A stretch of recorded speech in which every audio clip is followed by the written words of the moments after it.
Aloha, love and light, everybody. Welcome. I am here at the North American Bitcoin Conference in Miami, conducting a ton of these interviews again to simplify this for us slow learners, if you will. I'm staying here with the grace of Crypto Bear, a very, very intelligent man, and so he is going to try and simplify the blockchain.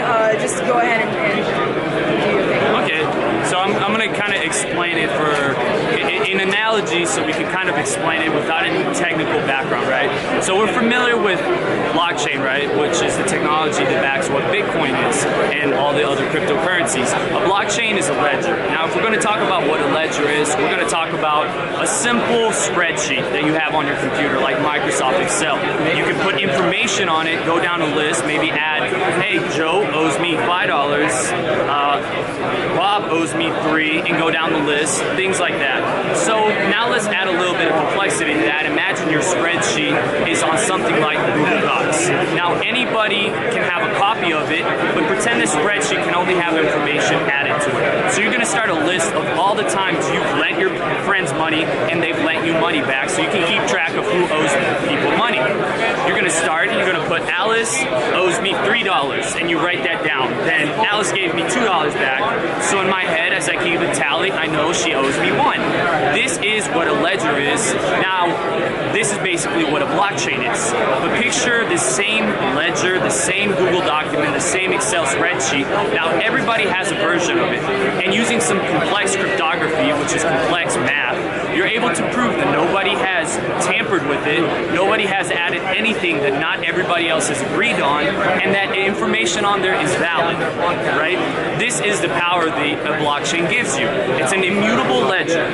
So just think of it as a spreadsheet that everybody can add information to, but cannot tamper the information that's already there and cannot remove older information. When we think about how this enables us, this is the first time in history we're able to have peer-to-peer money. And money is the first application of a blockchain because it builds trust in a trustless world. You don't necessarily have to trust a middleman to agree on the same transaction happening. As we progress, we've seen other stuff like Ethereum, which allows you to run code, computer programs in the same way. Now you can enable computer programs to own money and interact with other computer programs in a way that's meant to be without human interaction. This is kind of what a cloud computing out in the cloud should originally have been, with an actual promise of the future. Wow. Yeah, that's just a simple blockchain explanation so that people who aren't familiar with this technology can sort of understand it, and then you can slowly get them comfortable with it, and they can start building a little bit more of a knowledge base. Yeah. Well, after that, so for the technology, as far as the applications and the uses of the ledger system, just give me some examples. So let's take a historical route, right? One of the aspects I love about this technology, it makes people question what is money, right? A lot of times people run into Bitcoin, they say, well, it's not backed by anything. Well, let's see what money in its true essence is, a form of accounting, right? Let's forget about the fungibility, store of value, units of account that we have. It's a way for us to keep track of who has what. And through history, we have had different ledgers.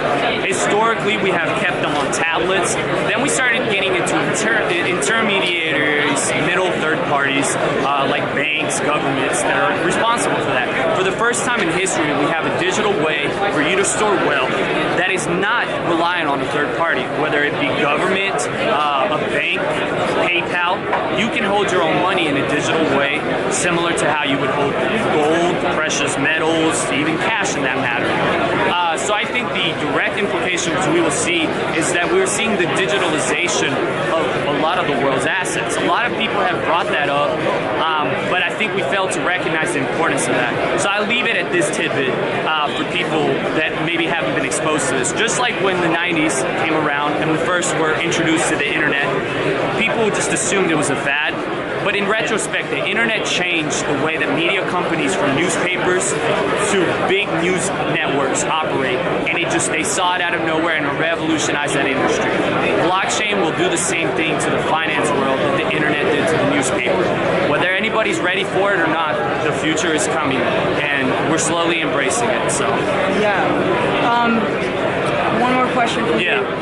Can you simplify with metaphors once again, Monero. I'm very interested in this. You're interested in Monero. So with blockchains, right? Or fungibility also. Fungibility, okay. Fungibility, for those that are not familiar with what some monetary theories are, is you have $1 in one hand, another dollar in the other. You are a merchant at a store. You're at a gas station. I'm buying a soda. You don't care which dollar I pay for. You're going to accept them both. $1 was out in the middle of the street for 2 days. The other one's fresh out the bank. They're still worth $1. Nobody cares. That's the principle of fungibility. $1 is completely undistinguishable from another dollar when it comes to value. Now, when we see blockchains, contrary to popular belief, Bitcoin is not anonymous. What we call it is a pseudo-anonymity. Although there is no name tied to every single account that uses it, there's a transaction history. You know that money moved from point A to point B to point C, and it's a public blockchain, just like we talked about a spreadsheet that everybody can go and audit and look at. It's the same concept. You see the history of each coin amount moving. So over time, say I am a crypto bank, a cryptocurrency bank, and I tie your identity to one account, and then that money moves to another account. Over time, I should start having a general picture of whose money is what.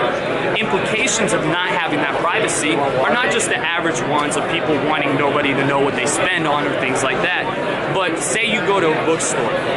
I'm going to sell you a book, and you're going to pay in Bitcoin. You receive your book in Bitcoin, right? Now, I look at your Bitcoin address from the transaction, and I notice that your employer pays you in Bitcoin. Now I know how much money you make. Next time you come in, I will go ahead and raise the price on it. And that's where fungibility has a more realistic way of needing to be utilized in the everyday world. It's not just for privacy reasons, for idealistic reasons. There's a monetary reason for digital money to be fungible and not being able to be differentiated from one from the other, right? So when we talk about fungibility, most blockchains in the original concept were completely transparent, right?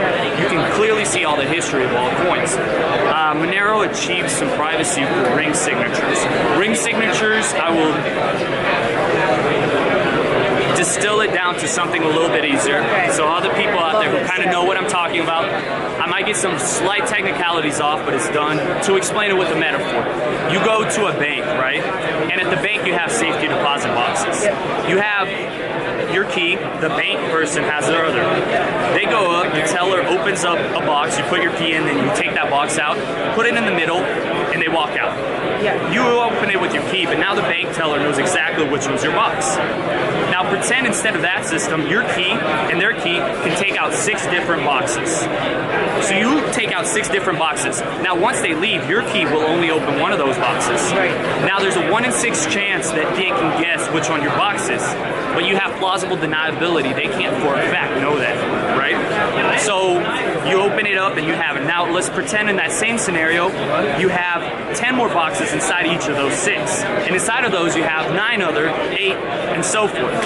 Now all of a sudden, there's a very difficult way of guessing with a absolute way which one it is. That's basically what ring signatures are in a nutshell. But imagine over time these same boxes add more boxes. And that's how you achieve that privacy under ring signatures in the Monero environment. That's what they're doing. And yeah, that's what Monero is. Yeah. That's what they created. They were the first people who created the first project. So I'll bear in mind that a lot of the cryptocurrency space is borrowing a lot of ideas of existing mathematics, computer science, and cryptography. It's just the first time when Bitcoin came around, all that technology was out there already. Even from the early 90s, it was there. All of a sudden, it was all put together. Imagine, you know, you have a car. The wheels have been known forever. The engine has been known forever. The steering wheel, everything. It's just somebody came along and said, hey, we just put it all together and it got the ball rolling. These are all technologies that have been around for a while. They've slowly been established. Monero was, I don't know the absolute certainty, but I believe was one of the first, or the first, to implement ring signatures. There was a couple of other, the name is completely missing me at that point, but what I would like to say about the project is one of the more original, old school way of doing cryptocurrencies. There was not an ICO. It's a community project. Although the newcomers might not understand the community, it's very lovely. A lot of good joking around and everything, and I believe has a good spirit to continue forward with what's important: privacy, fungibility, and making sure that people have an alternate way of spending and creating a better experience in this new digital world of tomorrow. Yeah. What else would you say to, again, or the grandmas and the grandpas and how to get involved or how to encourage them to be involved? From an investment standpoint, or from an investment standpoint, or creating the space. Yeah. Some genius grant coding stuff. So what I would say is make sure, of course, none of this is financial advice, right? I'm not your financial advisor. Don't invest more than you're willing to lose with funds you can't afford to lose, right? And the reason for that, although there is a lot of volatility, a lot of times goes on the upside, and you hear of people making a lot of money from small investments, the risk is very real, right? And you got to make sure that they're looking at it from a terms of long-term growth. If you're investing, make sure you do your due diligence in projects, not just throw money at what is hot. Biggest returns are usually going to be found in projects with good standing, good developers, and investing early. You got to make sure you invest in what I would call 2, 5, and 10-year time frame. Over the long run, if you treat cryptocurrencies as an all or nothing binary option, that at some point will be worth a lot more or nothing, you're able to invest in a more intelligent, risk-managed way that when the dips both upside, when the upside growth and the downside dips happen and price maybe crashes one day, you're not reluctant in trying to time the market. Even for seasoned traders, it is very complicated and a lot different of a market where you might have made a killing with day trading or something in the traditional market. There's a lot of nuances you got to pick up in the cryptocurrency trading market over time. Gotcha. I would say definitely inform yourself. Once you understand the technology a little bit better, you feel better about the price movements because you get the vision, you understand in the bigger sense what this means to humanity. And you go from there. And you go from there. Gives value. Yeah, exactly. I'm going to go back quickly to Monero. Yeah. How do I transact with Monero? Do we transact with these tokens, or, I mean, is that a question? Just like you would, like, for example, Bitcoin, right? I don't know how familiar people are. There's different ways to interact with Bitcoin, for example, different wallets, as long as you're using it on the same chain. Monero is the same way. There's like a GUI. I want to say there's an Android and I think an iOS version coming out in the near future, or has come out, like an alpha version or something. So it's basically the same way. There's multiple wallets. There's ways of doing it through a GUI. There's also a command line version. We support it by investing in it. Like, how do I support this project? Just investing in it, or I say supporting it is not necessarily talking about. Yeah, so I think being able to explain to people and maybe teach them a little bit on the importance of privacy and fungibility is probably the best way. I think, yeah, in a lot of this more modern world, we tend to forget about the importance of that. And it's a world that we're quickly moving towards digitalizing every aspect of our life. We need to be reminded of privacy and fungibility and the freedoms that enables us to have. So I want to make sure that people understand that there are options out there, especially as cryptocurrencies come about, and just to do the research about the different privacy offerings out there, to understand that just because somebody sells something as private doesn't necessarily mean it, and to actually do your research. At the end of the day, it's all about accountability and personal responsibility. And I would say that, yeah, the easiest way to support the project is letting people know, letting them do their own research. I'm not a fan of telling people to throw money at stuff they don't understand. And that's why, anybody asks me something, I will literally tell them not to invest in anything until they can tell me why they're investing in something. Yeah, if not, I can explain it back to you, then I know it. Yeah, and then you don't need me to tell you what to invest in because you've already made up your mind. You want to empower everybody to. Yeah. And remember, this is the intersection, this whole space is the intersection between economics, a lot of politics, right? Economic thought, politics, a lot of social dynamics, and self-serving interests. And you kind of don't see that in any other space where you literally can get rich off of making the world a better place space in a way that uplifts everybody. And this is what you're seeing at large. It's people in their self-interest are actually helping the world become a better place. Yeah. It's a pretty win-win situation. Yeah, for win-win for sure. So. Yeah. Just a quick question now. How did you get into the crypto scene? Like just your journey through this space? How did you find it or it find you? I looked into Bitcoin at one point. I thought it was a scam. So I started looking into it. In the early days? 2014, maybe. Yeah, and I started getting interested in it. It took me like a year to fully understand it. The more I tried to disprove it, that moment just happened. I was like, wow, this is profoundly amazing. I missed it first. Yeah, I missed the internet, wave. I was too young to see that, but I see this as even more profoundly impactful. The internet can help us communicate, but you know what really makes the world go round? The ability to transact, the ability to move money, right? Money, a lot of times when people act in that self-interest, like I said, and everything is attached, good things happen. You're adding liquidity. We all of a sudden are opening up liquidity to a global market. There's places that could really use loans. Meanwhile, there's places that really shouldn't be utilizing loans. If we can move some of that wealth around and make everybody's opportunity come up, I see this as the great globalization of wealth in a way that enables somebody somewhere abroad to have a smaller loan, get returns, and start becoming an entrepreneur in a global sense. So it is, what's the word I'm looking for? I can't think of the word, but empowering more people to become entrepreneurs. It's empowering. Not work. Yeah, it's empowering. So there's a thing here, right? It's empowering personal ability. It's a tool set, right? And in a world where we're slowly losing the ability, an entrepreneurial mindset is a mindset of being able to go after your own choices and chase your own destiny. These tools enable people to do that. You can become your own bank. You can become your own holder of money. If you wanted to program it, you could write your own applications that create these complex financial transactions, and you don't ask permission. You do what you need to do.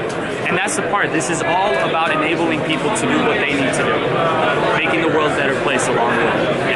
This is very powerful. Thank you so much. Yeah, no problem. It's a pleasure. Yeah. And you spoke very well and very articulate. And definitely. Can people find you? Crypto Bear. Yeah, so it's all sorts of channels. Yeah, Twitter will be the easiest way. Crypto with a 0, CRYPT0_BEAR. Find me there, and definitely if you guys have any questions, direct message me, and once I can check it, I'll probably get back. I love informing new people. It's an awesome environment to be in. So. Wow.